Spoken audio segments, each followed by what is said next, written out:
Olá, tudo bem? Espero que você esteja bem com a sua família, a sua casa. Espero que Deus esteja guardando cada um de vocês. Eu quero compartilhar um texto hoje com você, no livro de Romanos, capítulo 10, a partir do verso 9. Diz assim: Se você disser com a sua boca, Jesus é o Senhor, e no seu coração crer que Deus ressuscitou Jesus, você será salvo. Porque nós cremos com o coração e somos aceitos por Deus. Falamos com a boca e assim somos salvos. Porque as Escrituras dizem: quem crer nele não ficará desiludido. Como dizem as Escrituras Sagradas: todos os que pedirem a ajuda do Senhor serão salvos. Isso vale para todos, pois não existe nenhuma diferença entre judeus e não judeus. Deus é o mesmo Senhor de todos e abençoa generosamente todos os que pedem a sua ajuda. Bom, é muito claro nesse texto aqui que o coração precisa crer em Jesus. Mas nós devemos notar que esse não é um tipo de fé genérica, né? Que crê somente que ele existe, né?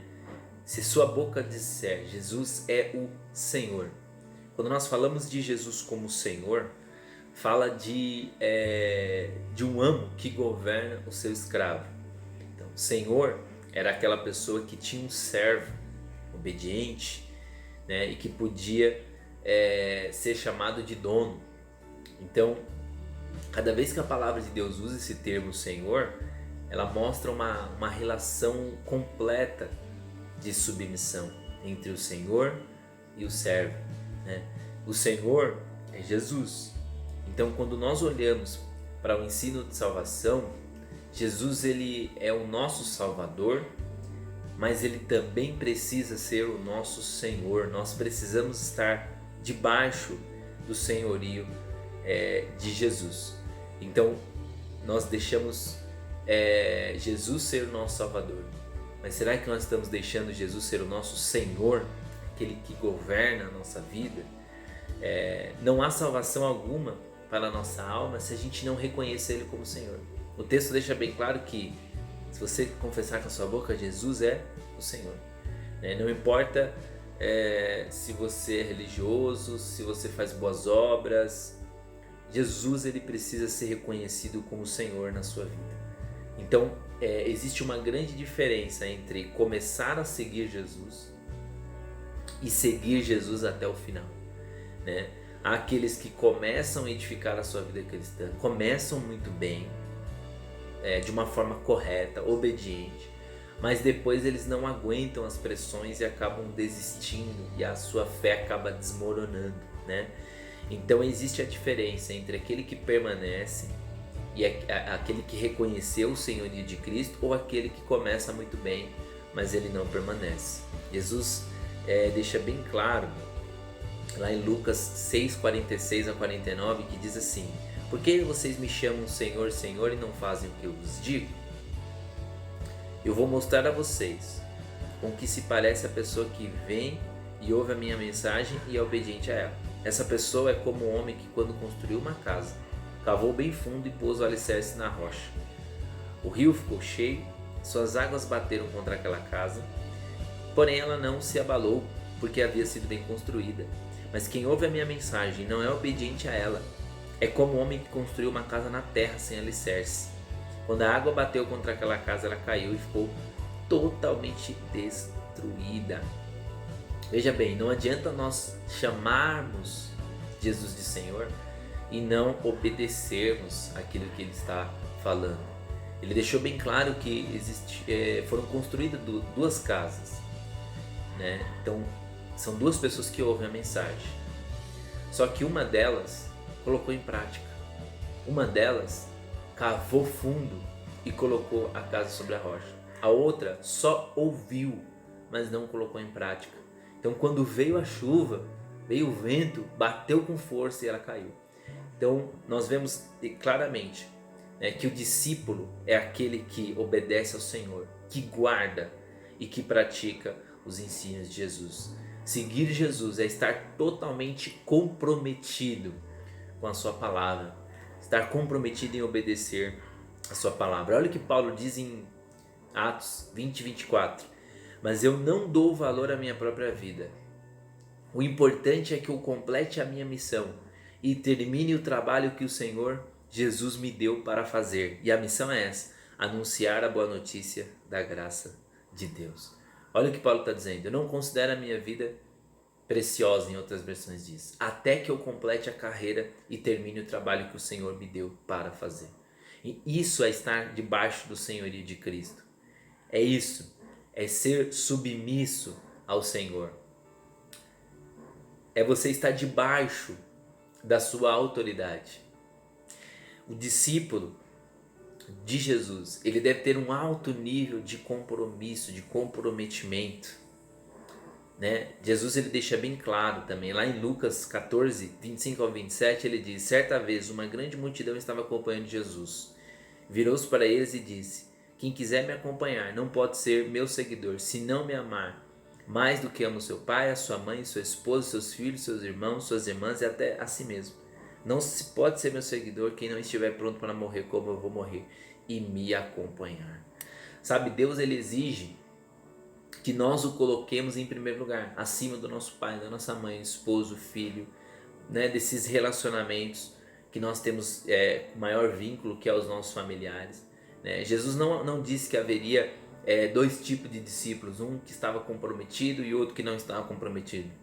Jesus deixou bem claro que quem quiser me seguir, ele precisa me colocar em primeiro lugar, ele precisa renunciar até mesmo a sua própria vida, ele deve ter um nível altíssimo de compromisso, né? O Senhor espera de nós, sabe o que? Entrega total ao seu senhorio. É um alto nível de comprometimento que o Senhor espera de mim e de você. E o discípulo, Jesus deixa bem claro, deve carregar a sua cruz, né? A cruz era um símbolo de morte, né, naqueles dias, pois era onde os romanos executavam, né, os presos. Então tomar a cruz, nas palavras de Jesus, significava decidir morrer, significava se entregar voluntariamente à morte, estar disposto a morrer. Mas aqui não se trata de uma morte física, mas sim uma morte de si mesmo, uma morte para si mesmo, para os seus desejos, para as suas vontades pessoais, se necessário fosse. Aqui é uma morte para o seu eu, para as suas vontades, como Paulo diz, já não vivo mais eu, mas Cristo vive em mim.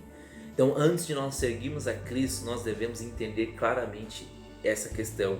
Nós temos que calcular quanto custa esse compromisso e saber se é isso mesmo, se nós vamos ir até o fim. Caso contrário, é melhor nem assumirmos. Sabe por quê? Lucas 14, 28 diz: se um de vocês quer construir uma torre, primeiro senta e calcula quanto vai custar, para ver se o dinheiro dá. Se não fizer isso, ele consegue colocar os alicerces, mas não pode terminar a construção. Aí todos os que virem o que aconteceu vão caçoar dele e dizer: este homem começou a construir, mas não pôde terminar. Se um rei tem 10.000 soldados, vai partir para combater outro que vem contra ele com 20.000, ele senta primeiro e vê se está bastante forte para enfrentar o outro. Se não fizer isso, acabará precisando mandar mensageiros ao outro rei, enquanto este ainda estiver longe, para combinar condições de paz. Jesus terminou dizendo: assim, nenhum de vocês pode ser meu discípulo se não deixar tudo o que tem. Então, seguir Jesus é como se fosse construindo uma torre, pois há toda uma vida de crescimento, de maturidade que nós podemos viver. E aí, nós não podemos parar no meio dessa construção. Nós não podemos. É uma vida de crescimento, né? Seguir Jesus é o mesmo que entrar numa guerra, né? E nós sabemos que é isso mesmo. Às vezes uma guerra dentro de casa, às vezes uma guerra no trabalho, né? E saiba que é isso que vai acontecer. Às vezes as pessoas de dentro da sua casa se colocarão contra você, até seus familiares se colocarão contra você, amigos se colocarão contra você. É uma guerra. Servir a Deus é uma guerra contra o pecado. Nós estamos todos os dias lutando contra os nossos desejos, contra desejos da nossa carne, contra o sistema maligno que domina este mundo. Então, para ser discípulo do Senhor, é exigido de nós muito compromisso, nível muito alto de comprometimento. Exige de nós submissão a Cristo, exige de nós carregar a cruz, exige de nós estar disposto a morrer para nós mesmos. Nós precisamos de papel e caneta, analisar detalhadamente quanto custa servir a Deus para ver se nós podemos ir até o fim. Jesus está querendo nos mostrar quanto custa segui-lo. Sabe o que custa? Sabe quanto custa seguir Jesus? Custa tudo que eu tenho, custa tudo que você tem, custa tudo que você é. Ele precisa ser prioridade total. Sabe quanto custa ser Jesus? Custa tomar a cruz, negar a si mesmo, custa renunciar até mesmo a si mesmo, os familiares, a fim de se comprometer a obedecer a Cristo. Você deve calcular, você deve decidir com consciência para ver se você vai ir até o fim. Se você está afastado dos caminhos do Senhor, eu quero pedir que você volte o quanto antes, volte para a presença de Deus, volte a buscar o Senhor. Se você ainda não aceitou Jesus, aceite hoje como seu único, suficiente Salvador, porque Ele já pagou um preço pela sua salvação. Quero orar por você, se você me permite. Amém? Senhor Deus, eu quero orar por esta pessoa, Pai. Eu peço que pelo poder do Teu santo nome, o Senhor venha restaurar a vida dessa pessoa que está afastada, está longe dos Teus caminhos, deseja voltar para o Senhor. Eu quero orar por esta pessoa, Pai, que deseja aceitá-lo como único e suficiente Salvador. Ó Pai, que o Senhor traga salvação para esta família, para esta casa, Pai. Que esta porta de salvação está sendo aberta. Que o Senhor traga, Senhor, refrigério para essa alma. Que o Senhor traga, Senhor Jesus, paz a essa vida. Eu oro pelo poder do Teu santo nome. Eu oro, Pai, por cada pessoa, ó Deus, que venha ser tocado pelo Teu Espírito, venha ser tocado pelo Teu poder. Eu agradeço, Pai, por essa oportunidade de estar ministrando aqui essa mensagem, que ela venha alcançar outras pessoas, que ela venha alcançar, meu Pai, pessoas de diversos lugares, e que elas venham, meu Pai, receber aquilo que o Senhor tem para cada uma delas. É o que eu te peço em nome de Jesus. Amém. Quero dizer para você, Jesus, Ele pagou um alto preço por você. Ele tem um grande propósito na sua vida. Servir a Jesus vale muito a pena. Servir a Jesus é a melhor coisa que existe. Você não pode, se esquecer de onde Deus te tirou, o que é que Ele fez na sua vida, e Ele ainda é poderoso para fazer infinitamente mais do que aquilo que você pensa ou imagina. Tá bom? Obrigado por você ter assistido mais esse vídeo. Quero agradecer de coração. Se você é inscrito no canal, curta esse vídeo, compartilhe com outras pessoas, assista os demais vídeos também que estão disponíveis aqui, e esteja atento também aos demais que vão ser publicados aí nos próximos dias, tá bom? Deus abençoe. Não se esqueça, aquele que há de vir, virá e não tardará. Deus abençoe.